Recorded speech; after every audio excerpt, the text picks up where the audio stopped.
Turbins Prigožinais, Putinu, Zelenskiu, Baidenu, Landsbergiais. Labas, norai pildosi. Pakalbėkim apie Prigožiną, Rusiją ir Rostovą. Nors ne šito kanalo tematika, bet iš tikrųjų tai yra tiesiogiai susiję iš to kanalo su norais. Šiandien labai daug kas mane kreipiasi, skambina ir klausia, ką tu manai, kas dabar bus, kas čia vyksta Rusijoje. Pas man pirmas klausimas būna tokiam žmonėm, kaip tai keičia tavo asmeniškai gyvenimą? Mielieji, parašykit, kaip asmeniškai keičia šitie įvykiai jūsų gyvenimą? Būtent tavo. Kaip šitie įvykiai gali dalyką pakeisti? Kaip tai įtakoja? Ką tu kitaip darysi savo gyvenime, jau kažką tai sužinosi, kas čia vyksta Rusijoje? Jaučiu niekaip. Bet įdomu, reikia pažiūrėti, kas čia dabar bus. Teisingai, nes tavo laikas yra šūdo vertas.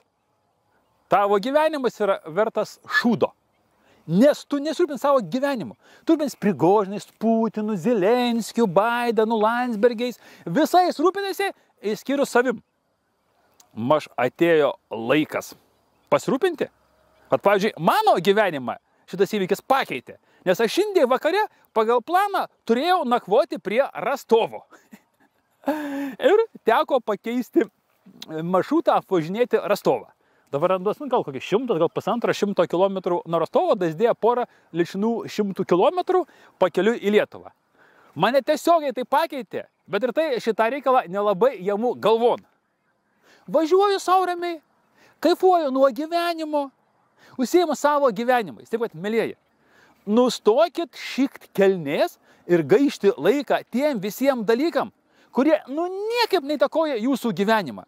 Parašykit bent vienas, kaip įtakoja tie dalykai jūsų gyvenimą. Kai kas sakys, mano noras, kad Rusija sugriūtų. Jeigu tavo norai priklauso nuo kitų žmonių, tu niekada nebūsi laimingas, tu niekada negyvensi savo gyvenimo, nes tu net ir nežinai, kas yra tavo norai, ir jie nuo tavęs nepriklauso. Visi tie įvykiai, į kuriuos aš negaliu tiesiogiai paveikti ir tiesiogiai neveikia mano gyvenimo, jie nėra įdomus. Pas mangi buvo projektas Labo žmogau. Aš jums visiems pasakoju, kokią žopą jūsų visų laukia, tie, kurie nesirūpina savo gyvenimu. Bet supratau, kad jums visiems pofik nusišikt ant savų gyvenimų. Dėl to aš tą projektą uždariau, padariau šitą projektą norai pildosi tik tiem nedideliai kiekiai žmonių, kurie kažką tai daro dėl savų gyvenimų. O visi kiti jūs galit eiti toliau, kariauti patys su savim, su savo gyvenimais, su kitų gyvenimais, ką norit daryti. O visiems kitiem adekvatiems žmonėm, spjaukit jūs į viską. Įsitrinkit TikTokus, įsitrinkit Facebookus, Instagramus ir užsiimkit savais gyvenimais. Ir jums mažiausia įtakos visi šitie šūdai, kas vyksta aplink.